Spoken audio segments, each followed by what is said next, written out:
નમસ્તે, જય માતાજી। એક ગરીબ પિતાએ પોતાનું ઘર વેચીને પોતાની એકની એક દીકરીના લગ્ન એક ખૂબ જ અમીર પરિવારમાં કર્યા। વિદાયના સમયે દીકરીના સાસરિયાઓએ ગરીબ પિતાને સ્ટેજ પર આવતા રોકી દીધા અને દીકરીએ પણ ચૂપચાપ માથું ઝુકાવી લીધું। બિચારા પિતા રડતા રડતા પંડાલના ખૂણામાં જઈને ઊભા રહ્યા। અચાનક વરરાજા પોતાની ખુરશી પરથી ઊભો થયો અને માઇક પકડીને બોલ્યો કે હું આ લગ્ન ન કરી શકું। આખા હોલમાં શાંતિ છવાઈ ગઈ। દીકરીએ રડતા રડતા કારણ પૂછ્યું તો વરરાજાએ તે ગરીબ પિતા તરફ ઇશારો કરીને કહ્યું કે મારું નામ મીનાક્ષી છે અને મને લગ્નથી ડર લાગતો હતો, એટલે નહીં કે હું કોઈની સાથે જિંદગી પસાર કરવા નહોતી માગતી, પરંતુ એટલા માટે કે હું અત્યાર સુધી જેટલી પર પરણેલી છોકરીઓને જાણતી હતી તે બધાની જિંદગી ખૂબ જ ખરાબ પસાર થઈ રહી હતી। અમારા ખાનદાનમાં છોકરીઓ વધારે હતી, છોકરાઓ ઓછા હતા અને મોટાભાગની છોકરીઓના લગ્ન પણ ઓળખાણવાળા કે સગા સંબંધીઓ સિવાયના સાથે થયા હતા। મારી માતા પણ નહોતી અને મારા પિતા મારા માટે ખૂબ જ મહેનત કરતા હતા। અમારું ઘર પોતાનું હતું, નહીં તો પિતાની નોકરીમાં અમારું ગુજરાન મુશ્કેલ થઈ જાત। હું ભણેલી ગણેલી હતી, ખુશ મિજાજ હતી, સુંદર હતી, ઘરના બધા કામ આવડતા હતા। માતા ન હોવા છતાં પણ મને બધું જ આવડતું હતું અને લોકોનું કહેવું હતું કે જ્યાં મીનાક્ષીના લગ્ન થશે તે બધાના દિલ જીતી લેશે, કારણ કે તે એક પરફેક્ટ છોકરી છે અને હું હવે 25 વર્ષની થઈ ગઈ હતી। જો કે 25 વર્ષ કોઈ એટલી મોટી ઉંમર પણ નહોતી, પણ હવે જે પણ મળે તે જ સવાલ કરતો કે લગ્ન કેમ નથી કરાવતા। આ સવાલ હવે મારા માટે સામાન્ય વાત નહોતી રહી, પરંતુ એક બોજ બની ગઈ હતી। દરેક મહેફિલમાં, દરેક સગાના ઘરે જતા આ જ વાત શરૂ થઈ જતી હતી। કેટલાક લોકો સહાનુભૂતિના અંદાજમાં પૂછતા હતા અને કેટલાક લોકો એવા જાણે મેં કોઈ ભૂલ કરી હોય। પિતા હસીને વાતને ટાળી દેતા હતા, પરંતુ હું તેમની આંખોમાં છુપાયેલી પરેશાની સ્પષ્ટ જોઈ શકતી હતી।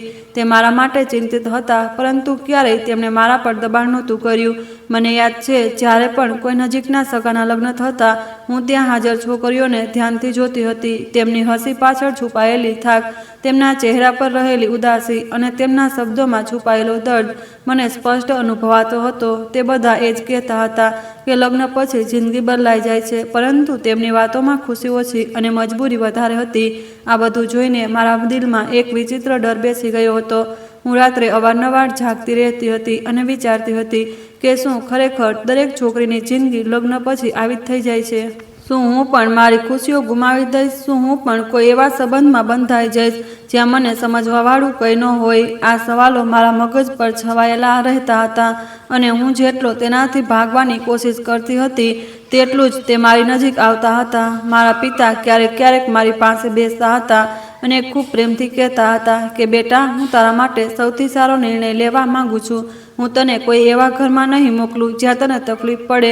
તેમની આ વાત સાંભળીને મારા દિલને થોડી શાંતિ મળતી હતી, પરંતુ અંદર ક્યાંક ને ક્યાંક તે ડર બાકી રહેતો હતો જે મેં બીજાની જિંદગીઓ જોઈને મારા દિલમાં વસાવી લીધો હતો। પિતાને કેવી રીતે સમજાવવું કે કોઈ પણ માતા પિતા પોતાની દીકરીના લગ્ન એવા ઘરમાં નથી કરતા જ્યાં તેને તકલીફ ઉઠાવવી પડે, પરંતુ દીકરાઓના નસીબ ડર લાગે છે। મારા પિતા ખૂબ જ સારા હતા। તે આ બધું સમજતા હતા કે હું એટલા માટે લગ્ન નથી કરવા માંગતી કે ક્યાંક તે એકલા ન થઈ જાય, પરંતુ એવી વાત નહોતી, કારણ કે મારી માતા આ દુનિયામાંથી ત્યારે ચાલી ગઈ હતી જ્યારે હું માત્ર 2 વર્ષની હતી। પિતાએ મને પણ સંભાળી હતી, પોતાને પણ, ઘરને પણ। મેં ક્યારેય તેમને કમજોર નથી જોયા। તેમણે બીજા લગ્ન નહોતા કર્યા, તે એકલા રહી શકતા હતા, એવી વાત નહોતી, પરંતુ જો હું આ રીતે બેસી રહેતી તો આ સમાજ ન મને જીવવા દેત, ન પિતાને શાંતિ લેવા દેત। ચારે તરફથી વાતો સાંભળવા મળતી અને પિતાને પણ લોકોના સવાલોનો સામનો કરવો પડતો। હું ઘણીવાર વિચારતી હતી કે પિતાને સાચું જણાવી દઉં કે મને લગ્નથી ડર લાગે છે, પરંતુ પછી આ વિચાર આવતો કે ક્યાંક તે એવું સમજી ન લે કે હું તેમના પર વિશ્વાસ નથી કરતી, કે તેમના નિર્ણય પર શંકા કરી રહી છું। એટલે હું ચૂપ રહેતી હતી અને મારા દિલની વાત મારા દિલમાં જ દબાવી દેતી હતી। મારી એક મિત્ર હતી જેનાથી મને ખૂબ લગાવ હતો। તે મારી દરેક વાત સમજતી હતી। હું જ્યારે પણ પરેશાન થતી હતી તેની પાસે જતી હતી અને દિલ હળવું કરી લેતી હતી। તે મને સમજાવતી હતી કે દરેક લગ્ન એક સરખા નથી હોતા, દરેક ઘરનું વાતાવરણ અલગ હોય છે, દરેક માણસનો સ્વભાવ અલગ હોય છે, પરંતુ મારા દિલનો ડર ઓછો નહોતો થતો। હું તેને કહેતી હતી કે તે પણ તો જોયું છે કે આપણી આસપાસ કેટલી છોકરીઓ પરેશાન છે। કોઈ સાસરીમાં ખુશ નથી, કોઈ પોતાના પતિની વર્તનથી કંટાળી ગઈ છે, તો કોઈ સાસરિયાના। પછી હું કેવી રીતે માની લઉં કે મારી જિંદગી સારી પસાર થશે? તે ચૂપ થઈ જતી હતી. પછી ધીમેથી કહેતી, કદાચ તારું નસીબ તે બધાથી અલગ હોય, પણ હું તો નસીબના નામથી જ ડરી રહી હતી, કારણ કે મેં મોટાભાગની છોકરીઓના નસીબમાં ધીરજ જ જોઈ હતી, ખુશી ખૂબ ઓછી જોઈ હતી, અને આ વાત જ મને અંદરથી બેચેન રાખતી હતી. એ જ વાત થઈ પછી મારી મિત્ર પલકના પણ લગ્ન થઈ ગયા. લગ્ન પછી શરૂઆતના 2 દિવસ તો તેમની વાતોમાં હળવી ખુશી હતી, પરંતુ ત્રીજા દિવસે જ્યારે તેનો ફોન આવ્યો તો તેનો અવાજ બદલાયેલો હતો. તેના લહેજામાં તે પોતાપણું તો હતું, પણ એક વિચિત્ર ડર પણ સામેલ થઈ ચૂક્યો હતો. તેણે મને કહ્યું, મીનાક્ષી, મને લાગે છે કે હું કોઈ બીજી દુનિયામાં આવી ગઈ છું. પછી તેણે એક એક કરીને તે બધું જણાવ્યું જે તેની સાથે થયું હતું. તેણે કહ્યું કે લગ્નના પહેલા જ દિવસે જ્યારે તે પોતાના રૂમમાં ગઈ તો તેના પતિ અમનને તેની સાથે સખત લહેજામાં વાત કરી તેને સમજવાને બદલે તેના પર હુકમ ચલાવવાની કોશિશ કરી રહ્યો હતો. જ્યારે તેણે કોઈ વાત પર હળવો જવાબ આપ્યો તો તેણે તરત હાથ ઉપાડી દીધો. તે કહી રહી હતી, મીનાક્ષી, હું સમજી જ ન શકી કે આ શું થઈ ગયું છે. હું તો હજી આ ઘરમાં પણ આવી નહોતી કે મને આ બધું જોવું પડ્યું. તેણે જણાવ્યું કે બીજા દિવસે તેની સાસુ તેની પાસે આવી અને જે મોઢું દેખાડવાની રસમ તેને પૈસા આપ્યા હતા તે બધા લઈ લીધા. તેમણે કહ્યું કે આ ઘરનો રિવાજ છે અને તારે સમજવું પડશે. મારી મિત્રએ કહ્યું કે તે ચૂપ થઈ ગઈ, કારણ કે તે પહેલાંથી જ ડરેલી હતી અને તેણે લાગ્યું કે જો તેણે કંઈ કહ્યું તો વાત વધી જશે. પછી તેણે પોતાની નણંદ વિશે જણાવ્યું કે તે પરવાનગી વગર તેના રૂમમાં આવી જાય છે, ગમે ત્યારે આવીને બેસી જાય છે, તેની વસ્તુઓ જુએ છે, તેના સવાલો પૂછે છે અને તેને એવું મહેસૂસ કરાવે છે જાણે તે આ ઘરની સદસ્ય નહીં પણ કોઈ અજાણી વ્યક્તિ છે જેના પર નજર રાખવી જરૂરી છે. તેણે કહ્યું કે સગા સંબંધીઓ જ્યારે પણ આવે છે તો વિચિત્ર સવાલો પૂછે છે, તેના વીતેલા સમય વિશે, તેની આદતો વિશે અને તેના જવાબ આપવાની રીતને પણ જજ કરે છે. તે કહેતી હતી કે મને એવું લાગે છે જાણે હું કોઈ માણસ નહીં પણ એક પરીક્ષા છું જેને બધા પરખી રહ્યા છે. પછી તેણે એક એવી વાત જણાવી જેણે મને અંદરથી હચમચાવી દીધી. તેણે કહ્યું, મીનાક્ષી, પહેલી રાત્રે મારા પલંગ પર સફેદ ચાદર પાથરી દેવામાં આવી હતી અને મને સમજાતું જ નહોતું કે આ બધું કેમ થઈ રહ્યું છે. મને ખૂબ શરમજનક લાગી રહ્યું હતું અને ડર પણ લાગી રહ્યો હતો. હું આખી રાત સૂઈ ન શકી. મને લાગ્યું જાણે મારી ઇજ્જતને પણ એક રસમ બનાવી દેવામાં આવી છે. તેની દરેક વાત મારા દિલમાં ઉતરીને અસર કરી ચૂકી હતી. હું તેના અવાજમાં છુપાયેલો દર્દ સ્પષ્ટ મહેસૂસ કરી રહી હતી અને જેટલું તે જણાવતી જતી હતી તેટલો જ મારો ડર વધતો જતો હતો. ત્યારબાદ જ્યારે પણ તેની જિંદગીમાં કોઈ નવી વાત થતી તે મને જણાવતી હતી અને હું આ બધી વાતો સાંભળીને મારી જિંદગીના નિર્ણયો કરવા લાગી. મેં મારા દિલમાં આ વાત બેસાડી દીધી હતી કે લગ્નનો મતલબ આ બધું જ છે અને હું આ બધા માટે તૈયાર નથી. પરંતુ પછી એક દિવસ એવું થયું કે કોઈએ મારા પિતા સામે આ વાત કરી દીધી કે જતીન પોતાની દીકરીના લગ્ન એટલા માટે નથી કરાવવા માંગતો કારણ કે તેની દીકરી પૈસા કમાય છે, કારણ કે હું એક પ્રાઇવેટ સ્કૂલમાં ભણાવતી હતી અને તે જ પૈસાથી અમારું ઘર ચાલતું હતું. એટલે લોકોએ પોતાની તરફથી કહાણીઓ બનાવવાનું શરૂ કરી દીધું હતું. આ વાત પિતાના દિલ પર લાગી ગઈ. તેમણે ક્યારેય પણ લોકોની વાતોને વધારે મહત્વ નહોતું આપ્યું, પરંતુ આ વખતે તે ચૂપ થઈ ગયા. તેમની આંખોમાં એક દુઃખ હતું જે મેં પહેલાં ક્યારેય નહોતું જોયું. તે જ દિવસે તેમણે મારી સાથે વાત કરી. તેમણે ખૂબ પ્રેમથી કહ્યું, બેટા, હું તારા પર કોઈ જબરદસ્તી નથી કરી રહ્યો, પરંતુ હવે તું લગ્ન કરી લે. હું તારો વિયોગ સહન કરી લઈશ, પરંતુ લોકોની આ વાતો હવે મારાથી સહન નથી થતી. હું ચૂપચાપ ઊભી રહી. મારી પાસે કોઈ જવાબ નહોતો.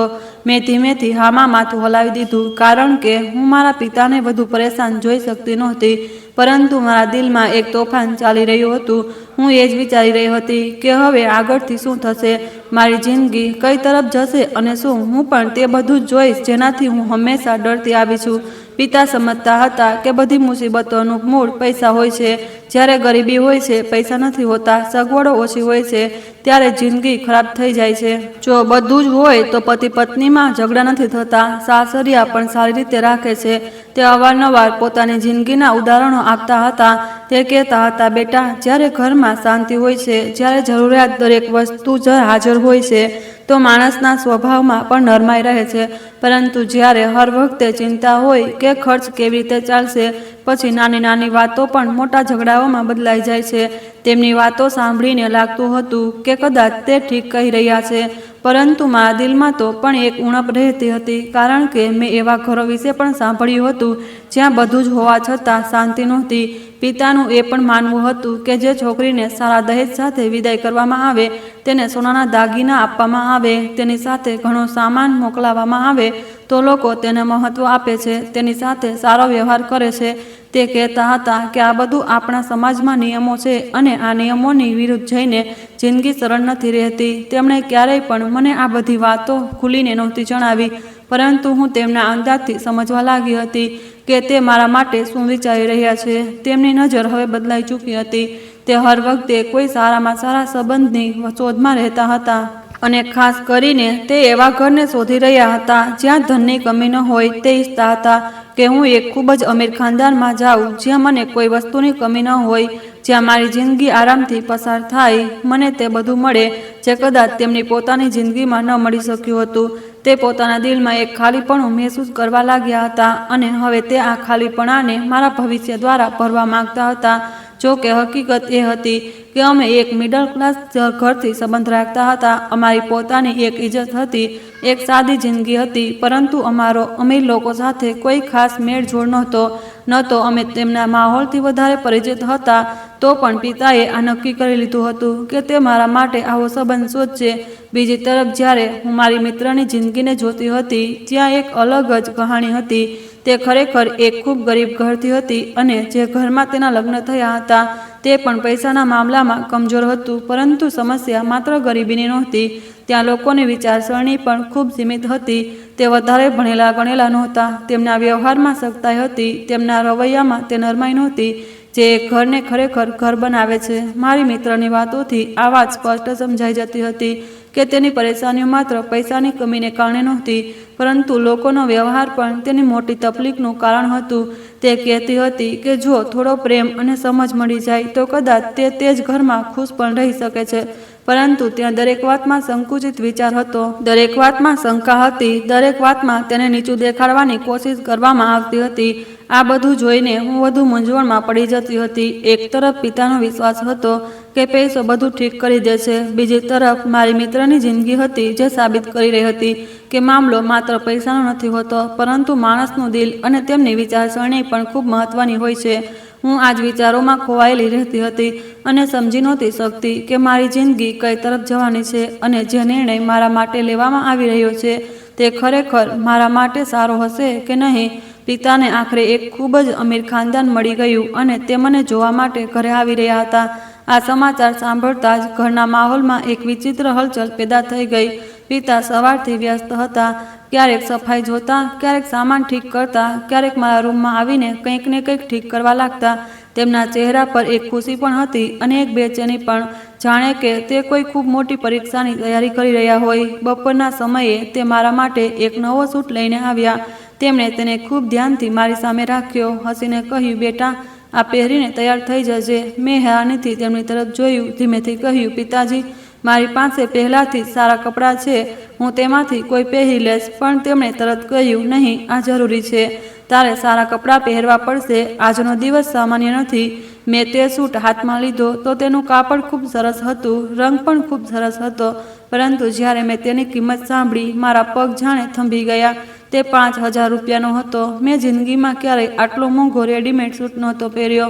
મારા મગજમાં તરત એ જ વિચાર આવ્યો કે માત્ર જોવા માટે આવતા લોકો માટે આટલી તૈયારી કરવામાં આવી રહી છે। શું ખબર હું તેમને પસંદ પણ આવું કે નહીં।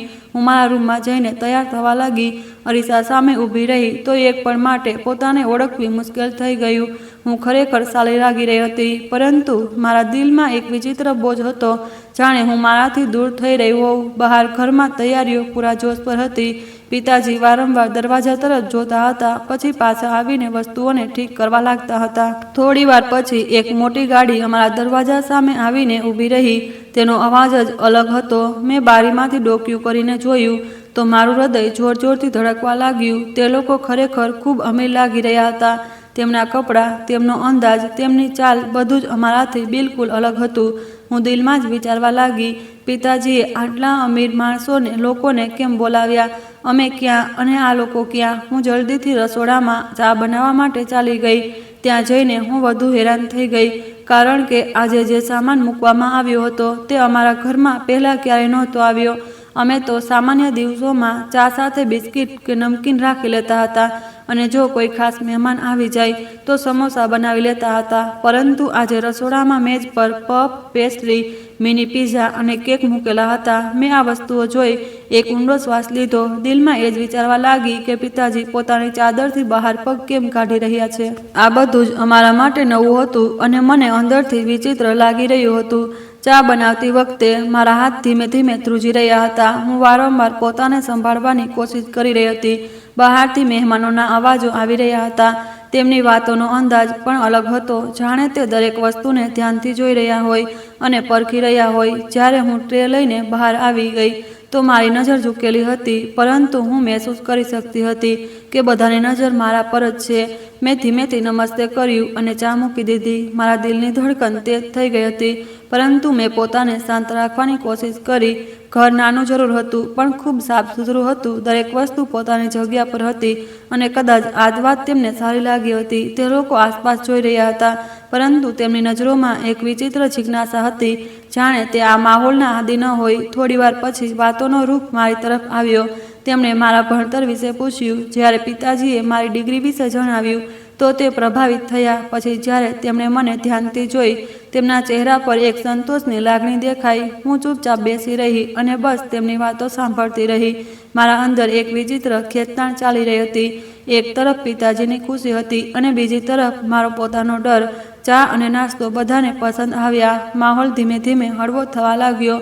પછી તેમણે એકબીજા તરફ જોયું અને હસીને કહ્યું, હવે તમે અમારા ઘરે આવજો, અમારું ઘર જોઈ લેજો, અમારા દીકરાને મળી લેજો, પછી ત્યાં જ બેસીને બાકીની વાતો નક્કી થઈ જશે. તેમની આ વાતનો મતલબ સ્પષ્ટ હતો કે સંબંધ લગભગ નક્કી થઈ ચૂક્યો છે. પિતાજીના ચહેરા પર ખુશીની એક લહેર દોડી ગઈ. તે વારંવાર હસી રહ્યા હતા. તેમની આંખોમાં એક ચમક હતી જે મેં પહેલાં ક્યારેય નહોતી જોઈ. મહેમાનોના ગયા પછી ઘરમાં શાંતિ છવાઈ ગઈ, પરંતુ આ શાંતિમાં પણ પિતાની ખુશી સ્પષ્ટ મહેસૂસ થઈ રહી હતી. તે મારી પાસે આવ્યા અને ખૂબ પ્રેમથી કહેવા લાગ્યા, બેટા, તારે પણ ખુશ થવું જોઈએ. આ લોકો ખૂબ અમીર છે. તારી જિંદગી ખૂબ સારી પસાર થશે. મેં ધીમેથી કહ્યું, પણ પિતાજી, આ લોકો અમારા જેવા નથી. અમારો અને તેમનો કોઈ મુકાબલો નથી. તેમણે તરત જવાબ આપ્યો, બેટા, તને સારા ઘરમાં જ મોકલવાની હતી ને? શું હું તને કોઈ ગરીબ ઘરમાં મોકલી દેત? શુક્ર કર કે તારા માટે આટલો સારો સંબંધ આવ્યો છે. મેં તેમની વાત સાંભળી અને ચૂપ થઈ ગઈ. હું જાણતી હતી કે તે આ બધું મારા માટે કરી રહ્યા છે. તેમની દરેક વિચારસરણી પાછળ મારું ભલું છે. મેં તેમની તરફ જોયું. તે ખરેખર ખૂબ ખુશ હતા અને હું તેમની ખુશી માટે સામે મારી બધી પરેશાની ભૂલી ગઈ. તે જ પળે મેં દિલમાં જ નિર્ણય કર્યો કે જો મારા પિતા ખુશ છે તો હું પણ ખુશ રહેવાની કોશિશ કરી, ભલે મારા દિલમાં ગમે તેટલા સવાલો કેમ ન હોય. મેં તેમની ખુશીમાં મારી ખુશી શોધવાનું નક્કી કરી લીધું. જ્યારે તેમના ઘરે જવાનું હતું તો પિતાજીએ ફરીથી મારા માટે નવો સૂટ ખરીદ્યો. આ પણ 5 થી 6 હજારનો સૂટ હતો. મેં જ્યારે તે સૂટ જોયો તો એક પળ માટે ખુશી પણ થઈ અને દિલમાં હળવી ગભરાહટ પણ થવા લાગી, કારણ કે આ બધું મારા માટે નવું હતું. મેં ક્યારેય મારી જિંદગીમાં આટલા મોંઘા કપડાં નહોતા પહેર્યા, પરંતુ હવે જાણે બધું બદલાતું જતું હતું. તે લોકો અમીર પણ હતા અને મોડર્ન પણ હતા. તેમણે ખાસ કરીને કહ્યું હતું કે તમે છોકરીને સાથે લઈને આવજો, અમે તેને સાથે બેસાડીને એક નાની સરખી રસમ પણ કરી દઈશું. એટલે આ વખતે હું પિતાજીની સાથે જઈ રહી હતી.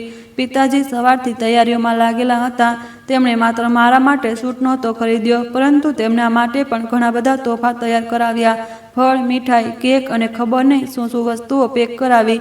હું એક તરફ બેઠી આ બધું જોઈ રહી હતી. મારા મગજમાં વારંવાર એ જ સવાલ આવી રહ્યો હતો, પિતાજી પાસે આટલા પૈસા ક્યાંથી આવ્યા? હું પોતાને રોકી ન શકી અને ધીમેથી પૂછી લીધું કે પિતાજી, આ બધું તમે કેવી રીતે કર્યું?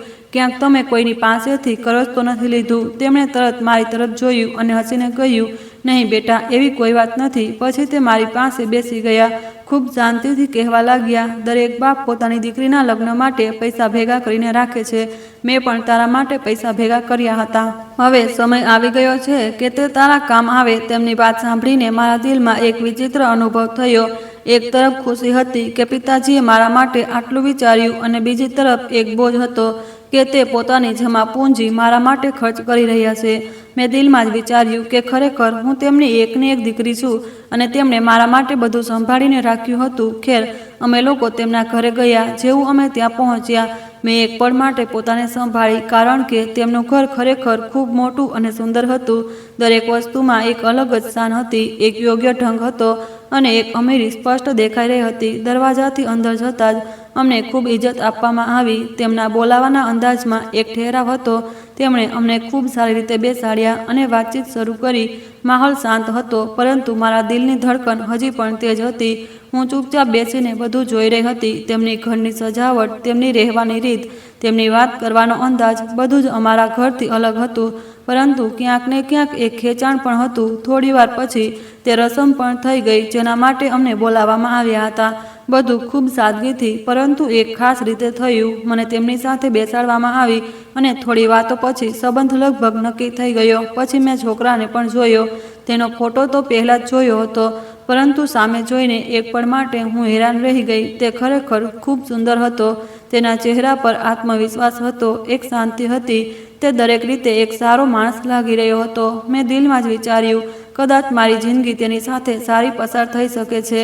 તે દેખાવમાં પણ સારો હતો, તેના અંદાજમાં પણ કોઈ સખ્તાઈ નહોતી દેખાઈ રહી। પરંતુ પછી એ જ વિચાર આવ્યો કે કોઈને માત્ર જોઈને તેના વિશે નિર્ણય ન કરી શકાય। બધું ખૂબ જલ્દી થઈ રહ્યું હતું, જાણે કે સમયને રફતાર પકડી લીધી હોય। પાછા આવતી વખતે પિતાજીના ચહેરા પર શાંતિ હતી। તે બિલકુલ સંતુષ્ટ લાગી રહ્યા હતા, જાણે તેમણે પોતાનો સૌથી મોટો ફરજ પૂરો કરી દીધો હોય। ઘરે પહોંચીને તેમણે મને જણાવ્યું કે 2 અઠવાડિયા પછી લગ્ન થશે, કારણ કે તેમણે પોતે કહ્યું છે કે અમે લોકો જલ્દી લગ્ન કરવા માંગીએ છીએ। જ્યારે કોઈક મુશ્કેલી નથી, ન પૈસાની, ન કોઈ બીજી વસ્તુની, તો પછી રાહ કેમ જોવામાં આવે? આ સાંભળીને મારા દિલમાં એક વિચિત્ર હલચલ મચી ગઈ। 2 અઠવાડિયા ખૂબ ઓછો સમય હતો। હું હજી સુધી પોતાને આ બધા માટે તૈયાર નહોતી કરી શકી, પરંતુ હવે પાછા હટવાનો કોઈ રસ્તો નહોતો। હું મારા રૂમમાં જઈને ચૂપચાપ બેસી ગઈ અને વિચારવા લાગી કે મારી જિંદગીનો એક નવો દોર શરૂ થવાનો છે અને મને ખબર નથી કે આ દોરમાં મારા માટે શું લખ્યું છે। હવે બંને ઘરોમાં લગ્નની તૈયારીઓ થવા લાગી। તેમની પાસે તો પૈસા હતા, પણ હું એ વિચારીને હેરાન થઈ રહી હતી કે મારા મજૂર પાપાને આટલા પૈસા ક્યાંથી કાઢી લીધા હતા। તે ક્યારથી આ બધું ભેગું કરી રહ્યા હતા? તેમણે તો ક્યારેય ઉલ્લેખ પણ નહોતો કર્યો કે તે મારા માટે કંઈ બચાવી રહ્યા છે। ઘરનું વાતાવરણ બદલાઈ ગયું હતું। ચારે તરફ કપડાની વાતો, દાગીનાની વાતો અને લગ્નના દિવસની તૈયારીઓનો શોર હતો। મારા બાબા સવારથી નીકળતા તો મોડી સાંજે પાછા આવતા। તેમના હાથમાં ક્યારેક કપડાની થેલીઓ હોય, ક્યારેક કોઈ દુકાનનો ડબ્બો હોય। હું તેમને જોતી તો મારા દિલમાં એક વિચિત્ર દર્દ થતું હતું। તે પોતાની હેસિયતથી વધીને બધું કરાવવાની કોશિશ કરી રહ્યા હતા। એક દિવસ તે મારી પાસે આવ્યા અને મારી સામે 2 મોટા ડબ્બા મૂકી દીધા। મેં હેરાન થઈને તેમને જોયા। જ્યારે ખોલ્યા તો અંદર સોનાના 2 સેટ હતા, તે પણ ભારે અને ખૂબ સુંદર। હું એક પળ માટે બિલકુલ સૂન રહી ગઈ। મેં તરત પૂછ્યું, બાબા, આ બધું શું છે? તે હસ્યા અને બોલ્યા, આ તારી માના હતા, મેં તેમને સંભાળીને રાખ્યા હતા, આજે તારા કામ આવશે। મેં તે દાગીના હાથમાં લીધા। તે ખરેખર બિલકુલ નવા લાગી રહ્યા હતા, જાણે હમણાં જ ખરીદ્યા હોય। તેમની ડિઝાઇન પણ એવી જ હતી, જાણે કે આજકાલની ફેશન ચાલી રહી હોય। મેં હેરાનીથી કહ્યું, બાબા, આ તો બિલકુલ નવા લાગી રહ્યા છે। પરંતુ તે હળવાશથી હસ્યા અને બોલ્યા, તું બસ કેરી ખા, ગોટલીઓ ન ગણ। તેમની આ વાત સાંભળીને હું ચૂપ થઈ ગઈ, પરંતુ મારા દિલમાં સવાલો વધતા જતા હતા। મેં એકવાર ફરી કહ્યું, બાબા, બધું ઠીક છે, તમે મારાથી કંઈ છુપાવી રહ્યા તો નથી ને? તેમણે મારા માથા પર હાથ મૂક્યો અને કહ્યું, તું બસ તારા લગ્નની ચિંતા કર, બાકી બધું હું સંભાળી લઈશ। લગ્નની તૈયારીઓ ઝડપથી પૂરી થઈ રહી હતી। મારા કપડાં પણ તૈયાર થઈ ગયા, દાગીના પણ આવી ગયા, ઘરમાં જે સામાન આપવાનો હતો તે પણ આવી ગયો। તે લોકોએ દહેજ લેવાની તો ના પાડી હતી, પરંતુ તેમણે ખાસ કરીને કહ્યું હતું કે ડબલ ડોરવાળો ફ્રીજ જરૂર લઈને આવજો, તે જ દહેજ હશે। તે ફ્રીજ લગભગ 1.5 લાખનો હતો। જ્યારે મેં સાંભળ્યું તો મારા દિલ પર એક બોજ આવી ગયો, પરંતુ બાબાએ તે પણ લઈ દીધું। હું જાણતી હતી કે તે આ બધું મારા માટે કરી રહ્યા છે, પરંતુ આ બધું જોઈને મને ખુશીની સાથે સાથે ડર પણ થઈ રહ્યો હતો। આખરે તે દિવસ આવી ગયો જેની બધા રાહ જોઈ રહ્યા હતા। મારા લગ્નનો દિવસ હતો। ઘરને ખૂબ સુંદર રીતે સજાવવામાં આવ્યું હતું। લાઇટોની ચમક ચારે તરફ ફેલાયેલી હતી। મહેમાનો આવી રહ્યા હતા। ચારે તરફ હલચલ હતી। હું દુલ્હન બનીને મારા રૂમમાં બેઠી હતી। મારો લહેંગો ખૂબ સુંદર હતો, દાગીના પણ મારા પર ખૂબ શોભી રહ્યા હતા. દરેક જણ એ જ કહી રહ્યો હતો કે હું ખૂબ જ સુંદર લાગી રહી છું, પરંતુ મારા દિલની અંદર એક વિચિત્ર શાંતિ હતી, એક બેચેની હતી જેને હું શબ્દોમાં જણાવી શકતી નહોતી. બીજી તરફ મારો થનારો પતિ મુકુલ પણ ખૂબ સારો લાગી રહ્યો હતો. તે ખરેખર એક સારા ઘરનો છોકરો હતો. તેના ચહેરા પર વિશ્વાસ હતો. તેનો અંદાજ ખૂબ સમજદાર હતો. લગ્નનો ઇંતજામ ખાસ રીતે કરવામાં આવ્યો હતો. લગ્નનું ફંક્શન શરૂ થયું. હું માથું ઝુકાવીને બેઠી હતી. બધું સારી રીતે ચાલી રહ્યું હતું. આ દરમિયાન મને અચાનક એક વાતની ખબર પડી જેણે મારા પગ નીચેથી જમીન ખેંચી લીધી. કોઈએ આવીને ધીમેથી જણાવ્યું કે તમારા બાબાએ આ બધો ખર્ચ ઘર વેચીને કર્યો છે. તેમણે ઘર ગીરવે મૂકી દીધું છે. આ સાંભળીને મારી આંખો સામે અંધારું છવાઈ ગયું. મારા દિલમાં થયું કે હું તરત ઉઠીને મારા બાબા પાસે જાઉં અને તેમને પૂછું કે તેમણે આવું કેમ કર્યું, પણ હું કંઈ કરી શકતી નહોતી. હું દુલ્હન બનીને બેઠી હતી. મારા આંસુ અંદર જ અંદર વહી રહ્યા હતા, પરંતુ મારા ચહેરા પર શાંતિ હતી. લગ્નની કેટલીક રસમો પૂરી થઈ ગઈ હતી અને હવે અમને સ્ટેજ પર બેસાડવાની તૈયારી થઈ રહી હતી અને મને ધીમે ધીમે સ્ટેજ તરફ લઈ જવામાં આવી. ચારે તરફ રોશની હતી. લોકો અમને જોઈ રહ્યા હતા. તસવીરો ખેંચાઈ રહી હતી. પિતાજી પણ નજીક જ ઊભા હતા. તેમના ચહેરા પર ખુશી હતી, પણ થાક પણ સ્પષ્ટ દેખાઈ રહ્યો હતો. જેવો અમને સ્ટેજ પર બેસાડવાનો સમય આવ્યો, અચાનક મારા સાસરિયાઓનો રવૈયો બદલાઈ ગયો. તેમણે પિતાજી તરફ જોયું અને વિચિત્ર અંદાજમાં કહ્યું કે તમે ઇંતજામ તો ખૂબ સારા કર્યા છે, પરંતુ તમે થોડા વધારે સાદા લાગી રહ્યા છો. તમે જરા સાઈડમાં થઈ જાઓ, અમારી તસવીરો ખરાબ થઈ જશે. આ શબ્દો સાંભળીને મારું દિલ તૂટી ગયું. આખો પંડાલ શાંત થઈ ગયો. બધા લોકો આ વાત સાંભળી રહ્યા હતા. હું માથું ઝુકાવીને બેઠી રહી. મારી આંખોમાં આંસુ હતા, પરંતુ હું તેમને રોકવાની કોશિશ કરી રહી હતી. મારા બાપ ગરીબ તો હતા, પણ શું તેનો મતલબ એ હતો કે તેમને આમ બધાની સામે અપમાનિત કરવામાં આવે? પિતાજીએ કંઈ પણ ન કહ્યું. તે ચૂપચાપ પાછળ હટી ગયા, દૂર જઈને બેસી ગયા. તેમના ચહેરા પર એક વિચિત્ર તકલીફ હતી જે હું ક્યારેય ભૂલી ન શકું. હું દુલ્હન બનીને બેઠી હતી, પણ અંદરથી તૂટી ચૂકી હતી. તે જ પડે અચાનક મુકુલ ઊભો થઈ ગયો. બધા લોકો હેરાન થઈ ગયા કે શું થયું. કોઈએ પૂછ્યું શું વાત છે. તે ઊંચા અવાજમાં બોલ્યો કે લગ્નની બાકીની રસમો પછી થશે, પહેલાં મારે એક જરૂરી વાત કરવી છે. આ સાંભળીને આખો હોલ શાંત થઈ ગયો. મેં દિલમાં વિચાર્યું કે કદાચ આ પણ પોતાના ઘરવાળાઓની જેમ આ વાતને વધુ વધારવા માંગે છે. મારા દિલમાં માત્ર એક જ વાત ગુંજી રહી હતી કે મારો બાપ ગરીબ છે. ત્યારે જ મુકુલ સ્ટેજની વચ્ચેથી જઈને ઊભો થઈ ગયો. તેના ચહેરા પર ગંભીરતા હતી અને આંખોમાં એક વિચિત્ર વિશ્વાસ હતો. આખો હોલ શાંત થઈ ગયો. દરેક નજર તેની તરફ ઉઠી ગઈ. પંડિતજી પણ રોકાઈ ગયા. બધા લોકો રાહ જોવા લાગ્યા કે તે શું કહેવાનો છે. તેણે આગળ વધીને એક માણસ પાસેથી માઇક લઈ લીધું. એક પળ માટે આખા હોલ પર નજર નાખી, જાણે તે બધાને સંબોધિત કરવા માંગતો હોય. પછી તેણે ઊંડો શ્વાસ લીધો અને બોલવાનું શરૂ કર્યું. તેનો અવાજ સ્પષ્ટ હતો અને મજબૂત હતો. તે કોઈ સામાન્ય અંદાજમાં નહીં, પરંતુ જાણે કોઈ જાહેરાત કરી રહ્યો હોય તેમ બોલી રહ્યો હતો. તેણે કહ્યું, અમે લોકો ખાનદાની લોકો છીએ, પેઢીઓથી અમીર લોકો છીએ. અમારી પાસે કોઈ વસ્તુની કમી નથી, ન પૈસાની ન સંબંધોની. મારા માટે પણ સંબંધોની કંઈ કમી નહોતી. હોલમાં હાજર લોકો ચૂપચાપ સાંભળી રહ્યા હતા. કેટલાક લોકો એકબીજા તરફ જોઈ રહ્યા હતા કે વાત કઈ તરફ જઈ રહી છે. તે આગળ બોલ્યો કે મારા ઘરવાળાઓની એક જ ઈચ્છા હતી કે છોકરી સુંદર હોવી જોઈએ, ભલે તે ગમે તે ઘરની હોય, ભલે તે કોઈ મોટા પદ પર હોય કે ન હોય. તેમને માત્ર એ જોઈતું હતું કે તે સુંદર હોય, જેથી બધાને બતાવી શકાય કે મારી પત્ની કેટલી સુંદર છે. મારું હૃદય જોર જોરથી ધડકી રહ્યું હતું. હું સ્ટેજ પર બેઠી તેની વાતો સાંભળી રહી હતી અને સમજી નહોતી શકતી કે આખરે તે શું કહેવા માંગે છે. તેણે મારી તરફ જોયું, પછી ફરી બધા તરફ ફરીને કહ્યું, આ જ વિચારસરણી હેઠળ મારા માટે સુંદર પણ ગરીબ ઘરની છોકરીને પસંદ કરવામાં આવી. હું ત્યારથી આ વાતની વિરુદ્ધ હતો. એટલે નહીં કે મને મીનાક્ષી પસંદ નહોતી, પરંતુ એટલા માટે કે મને આ રીત પસંદ નહોતી કે કોઈ માણસને માત્ર તેની સુંદરતાના આધારે પસંદ કરવામાં આવે. આખા હોલમાં એક વિચિત્ર શાંતિ ફેલાઈ ગઈ હતી. તેના ઘરવાળા પણ હેરાન થઈને તેને જોઈ રહ્યા હતા. તે રોકાયો નહીં, પણ આગળ બોલ્યો કે પછી આ છોકરીના બાપ પર દબાણ નાખવું કે અમે તે અમારી શાન અને શોકત પ્રમાણે બધું કરે, આનાથી મોટી નાઇન્સાફી શું હોઈ શકે છે. એક બાપે પોતાની દીકરીની ખુશી માટે બધું જ પોતાનું લગાવી દીધું છે, અહીં સુધી કે પોતાનું ઘર પણ વેચી દીધું છે. આ સાંભળીને મારા દિલની ધડકણ જાણે થંભી ગઈ. મને વિશ્વાસ નહોતો આવી રહ્યો કે તેને આ બધું જ ખબર છે. તેણે કહ્યું, મને આ બધી વાતોની પહેલેથી જ ખબર હતી અને હું ચૂપ રહ્યો કારણ કે હું એક યોગ્ય સમયની રાહ જોઈ રહ્યો હતો. પછી તે એક પળ માટે રોકાયો અને હળવું સ્મિત તેના ચહેરા પર આવ્યું. તેણે કહ્યું, હું મારી પત્નીને એક એવો તોહફો આપવા માંગુ છું જે તેને હંમેશા યાદ રહે. મેં વિચાર્યું હતું કે આ વાત પછીથી કહીશ, પરંતુ આજે અહીં બધાની સામે કહેવી જરૂરી સમજું છું. આખો હોલ જાણે તેની આગામી વાત સાંભળવા માટે બેચેન થઈ ગયો હતો. તેણે સ્પષ્ટ અવાજમાં કહ્યું, લગ્નના 2 અઠવાડિયા પછી હું અને મારી પત્ની લંડન જઈ રહ્યા છીએ. મને ત્યાં નોકરી મળી ગઈ છે. અમે બંને ત્યાં જ શિફ્ટ થઈ જઈશું. આ સાંભળીને એક પળ માટે જાણે સમય થંભી ગયો. મારા દિલમાં એક ઝટકો લાગ્યો. હું હેરાન થઈને તેને જોવા લાગી. મને વિશ્વાસ નહોતો આવી રહ્યો કે આ બધું સાચું છે. હોલમાં બેઠેલા લોકો એકબીજા તરફ જોવા લાગ્યા. તેના ઘરવાળાઓના ચહેરા બદલાઈ ગયા. તેમની આંખોમાં હેરાની હતી અને કેટલાક ચહેરાઓ પર નારાજગી પણ દેખાઈ રહી હતી. તે આગળ બોલ્યો કે આનો મતલબ એ નથી કે હું આ બધું દેખાડો, આ બધી રસમો, આ બધી વાતો અહીં જ રહી જશે. મારી પત્નીને આ બધાનો હિસ્સો બનીને રહેવું નહીં પડે. હું તેને મારી સાથે એક નવી જિંદગીમાં લઈ જઈ રહ્યો છું. માત્ર અમે હોઈશું.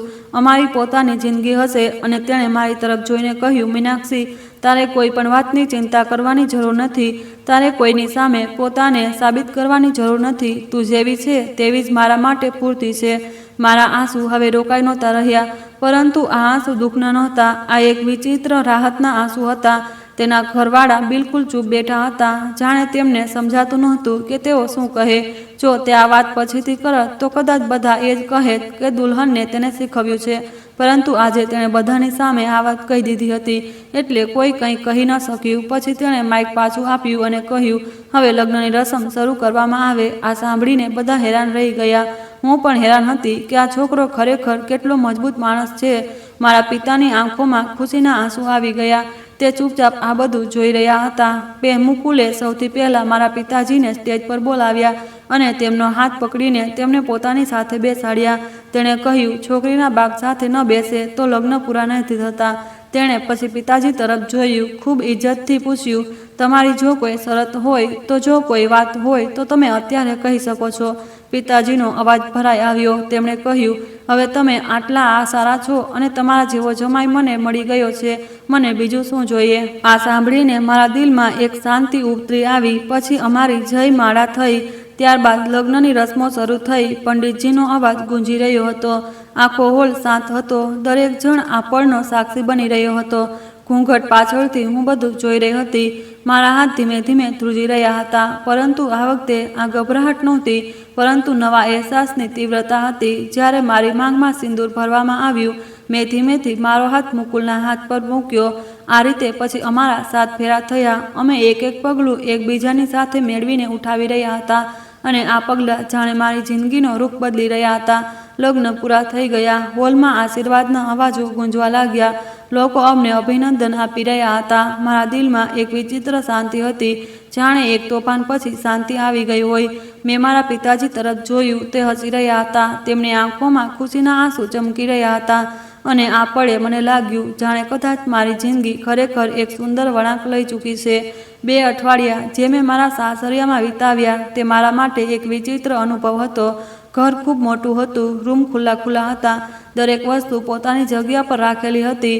પરંતુ આ બધા છતાં હું અંદરથી પૂરી રીતે શાંત નહોતી, કારણ કે મારા દિલનો એક હિસ્સો હર વખતે પિતાજી પાસે જ હતો.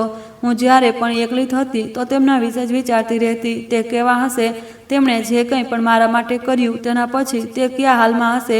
તે દિવસોમાં મોઢું દેખાડવાની રસમ પણ તૈયારી થઈ ચૂકી હતી.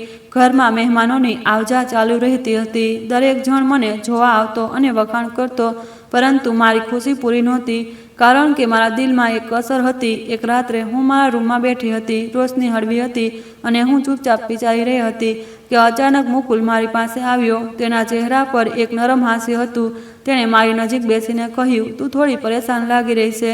મેં પહેલાં તો વાત ટાળવાની કોશિશ કરી, પરંતુ પછી મારા આંસુ નીકળી આવ્યા. મેં ધીમેથી પૂછ્યું, મને પિતાજીની ચિંતા થઈ રહી છે. તેણે મારી વાત ધ્યાનથી સાંભળી. પછી ખૂબ શાંતિથી કહ્યું કે તારે ચિંતા કરવાની જરૂર નથી. મેં હેરાનીથી તેની તરફ જોયું. તેણે કહ્યું, તારા પિતાજીએ જે ઘર વેચ્યું હતું તે મેં પાછું ખરીદીને તેમને આપી દીધું છે. આ સાંભળીને મને લાગ્યું જાણે કોઈએ મારા દિલ પરથી એક ખૂબ મોટો બોજ હટાવી દીધો હોય.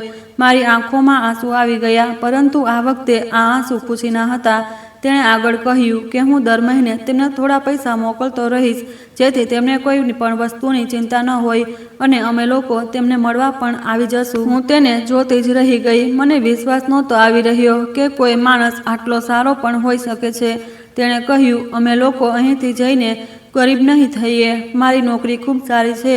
અમને ત્યાં પણ દરેક પ્રકારની સુવિધા મળશે અને વર્ષમાં ઓછામાં ઓછું એકવાર અમે અહીં જરૂર પાછા આવીશું.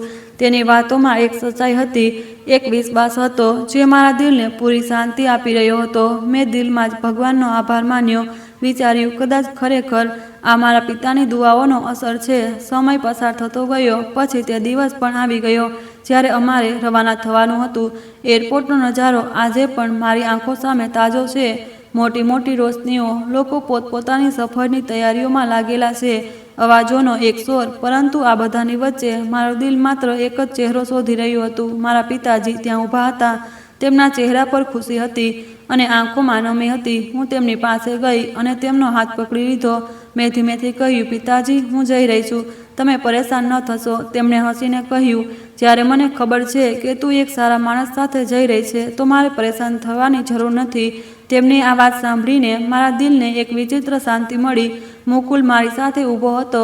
તેના ચહેરા પર વિશ્વાસ હતો. તેણે ક્યારેય પણ પોતાના ઘરવાળાઓની નારાજગીને વધારે મહત્વ નહોતું આપ્યું, કારણ કે તે જાણતો હતો કે તે શું કરી રહ્યો છે. તેના ઘરવાળા ત્યાં નહોતા આવ્યા. કદાચ તે નારાજ હતા, પરંતુ મુકુલને આ વાતની કોઈ પરવા નહોતી. તેને મને જણાવ્યું કે તે હંમેશાથી તે માહોલથી પરેશાન હતો. તે બહારના દેશમાં ભણી ચૂક્યો હતો અને ત્યાંથી જિંદગી તેને પસંદ હતી. તેણે કહ્યું કે તે હંમેશા ઈચ્છતો હતો કે તે પોતાની પત્નીને પણ પોતાની સાથે લઈ જાય અને એક નવી જિંદગી શરૂ કરે. વિમાનમાં બેસતી વખતે તે છેલ્લી વાર પિતાજીને જોયા. તે દૂર ઊભા હાથ હલાવી રહ્યા હતા. મેં પણ તેમને જવાબ આપ્યો. આ એક નવી જિંદગીની શરૂઆત હતી. ત્યાં જઈને બધું બદલાઈ ગયું. જિંદગીની રીત બદલાઈ ગઈ, માહોલ બદલાઈ ગયો. પરંતુ સૌથી અગત્યની વાત એ હતી કે મારો પતિ ન બદલાયો. શરૂઆતથી જેવો હતો તેવો જ રહ્યો, બલકે સમયની સાથે વધુ સારો થઈ ગયો. તેનો વ્યવહાર, તેની વાતો, તેની ચિંતા, બધું જ મારા માટે એક શાંતિ બની ગયું.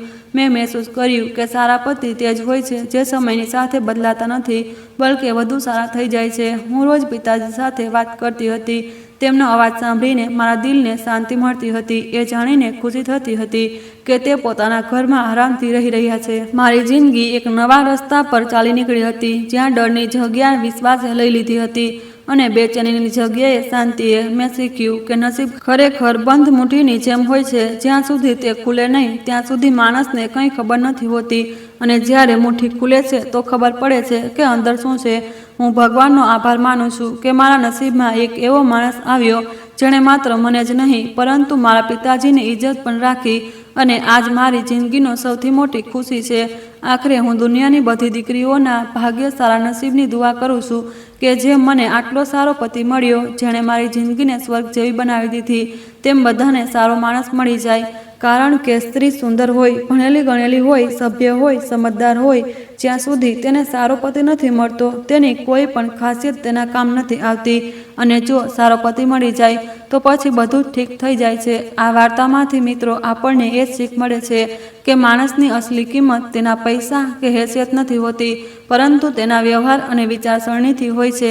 એક સારો જીવનસાથી તે જ હોય છે જે પોતાની પત્ની અને તેના પરિવારની ઇજ્જત કરે અને મુશ્કેલ સમયમાં સાથ આપે. સાથે જ માતા પિતાની કુરબાની ખૂબ મોટી હોય છે, એટલે તેમની ઇજ્જત અને ભાવનાઓની પણ કદર કરવી દરેક બાળકનો ફરજ છે. પૈસો જરૂરી છે, પરંતુ ખુશી અને સન્માન સારા દિલ અને સાચા માણસથી જ મળે છે. તો મિત્રો, જો તમને અમારી આ વાર્તા પસંદ આવી હોય તો કૃપા કરીને તમે તેના પર તમારો અભિપ્રાય જરૂર આપજો. અને તમે કયા શહેરથી આ વાર્તા સાંભળી રહ્યા છો તે પણ અમને કમેન્ટમાં જરૂર જણાવજો.